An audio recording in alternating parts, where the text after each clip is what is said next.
Hey everyone, how you doing? It's Clara, and today I am going to be reviewing Adventure Games, The Dungeon from Kosmos. So I absolutely adore the sort of small box escape room games from Kosmos. I think they are fantastic. I love the puzzles. They are just work for me.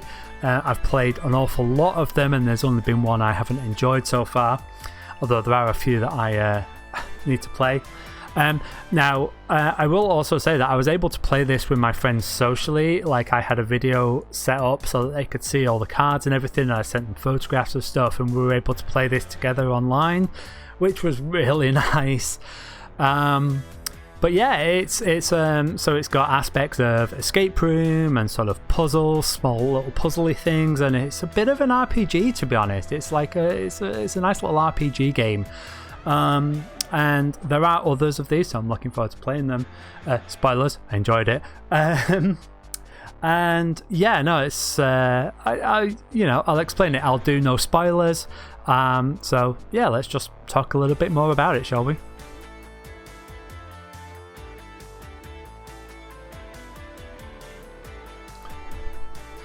So yeah, this adventure game.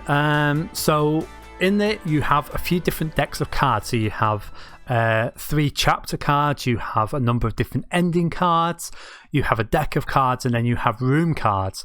And it's really cool. Like I say, I'm not going to open it because I don't want to spoil anything, but there are 3 different chapters, and you can play them one at a time. You have to play them in order, but you can play them one at a time. And what you're doing is, you and whoever you're playing with, you can play it single player. You go through the rooms one by one, you move your people and meeples, and you look at different areas, you look at different things, and then maybe you can combine.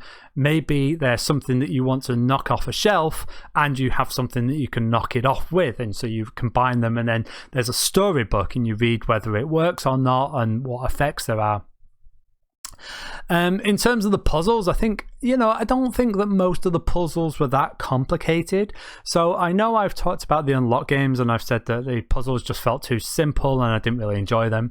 Whereas the escape room, the exit games, sometimes they're quite complicated, but I love that. I love that sort of complicated puzzle game. These were all fairly simple. I don't think there were any, sometimes you did stuff and it didn't work. I don't think it was particularly complicated, but whereas the unlock games, that bothered me. With these, the story was so fun, and I enjoyed going through the mission that I didn't care. And so what you're doing, like say, you go into a room, you look at these different things, then you find another room, and you go in and you explore that room. And sometimes things that you do in certain rooms will change the room that you go into. And there's this little story, and actually me and my friend sort of turned it into a little bit of an RPG. So we played it like, if this was an RPG, how would we do this? If we were playing Dungeons and Dragons, like, would we just attack this person, or would we want to talk to them? Would we want to become friends with them?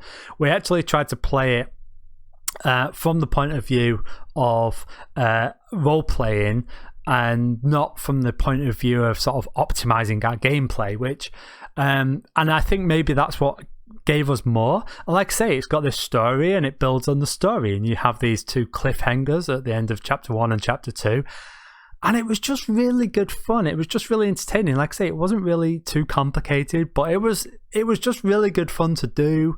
And I suppose we could have lost, but it really has this sort of, like I say, the puzzles aren't as complicated as, say, the exit games. But it mixed it with this element of like a time stories mission, but it didn't have that aspect of time stories where you're having to repeat and repeat and repeat. You're learning information in this one as you go along, and you use it going forward. And it's really cool the way time stories works, where you've got to repeat stuff, and sometimes things change. But it can get a little bit repetitive, and sort of you're doing stuff just to do it. This, I don't know, things were different each time you went to the room, and there's stuff that you find towards the end of the game that you can use at the very beginning, in the first room that you're in and stuff. So, like I say, we treated it like an RPG. We didn't quite role play it, but we said, if we're going to deal with this person, how would we do that if it was a Dungeons and Dragons games? And, how do we feel about this? Oh, you do this, I'll do this. And that felt really fun. And admittedly, sometimes you poke stuff and you get hurt for it. And sometimes you poke stuff and you get these rewards. Like I say, it's more of an exploration. It's more like a point and click. It's a point and click version of Time Stories, but like I say, the actual story, I think I probably cared more about this story than I did with most of the Time Stories ones. I don't know, maybe we're just being a little bit sillier and open-minded about how we played it, but we really enjoyed playing this, me and my buddy, and we've already ordered another one. So I'm looking forward to playing that too. If you like a bit of an RPG, I think this could work really well with younger people as well to get them into role playing. I'm actually going to buy one of these for my niece for Christmas because I think she will love it, and I hope that she'll enjoy playing it with her family. Because I'm probably not going to be able to play it with her anytime soon. We live opposite ends of the country, but yeah. So I think that she'll really enjoy it. But actually, me and my friend, we really enjoyed playing it. Just really good fun. I can't wait to get the others. I know there's more coming out. Cosmo and their boxes that are this size, they are knocking it out of the park. The exit games, I love them. These adventure games, on the basis of one, love it. Much prefer it to the unlock games, and cheaper as well. And smaller, better space. And you don't even need an app. You write down the notes, you maybe take pictures. If you're playing it online with your friend, then obviously you need to use some sort of streaming software with each other. But you don't need an app. And same with the exit games. They're keeping it simple and yet keeping it fresh. It feels like there's new ideas, new thoughts, new ways of doing stuff.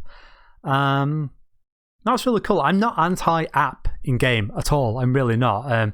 Alchemist is one of my favourite games, and that was one of the first to heavily integrate apps with a board game. But I think it's how you use it and why you're using it. And if, you're using the app because the actual content in the box isn't enough, I mean, there is a companion app if you want to use it, and someone actually reads out all the story, which is really cool because a bit like a Near and Far and Above and Below, there are, like I say, you keep on reading out different chapters, so you've got this storybook. There is an app if you want to use it that will read out this, so that's kind of nice. But like I say, you do not have to use the app. That is literally just for flavour, so otherwise you just, every time you need to find something, you find the relevant chapter in the book and you read it out. So I should make that slight correction.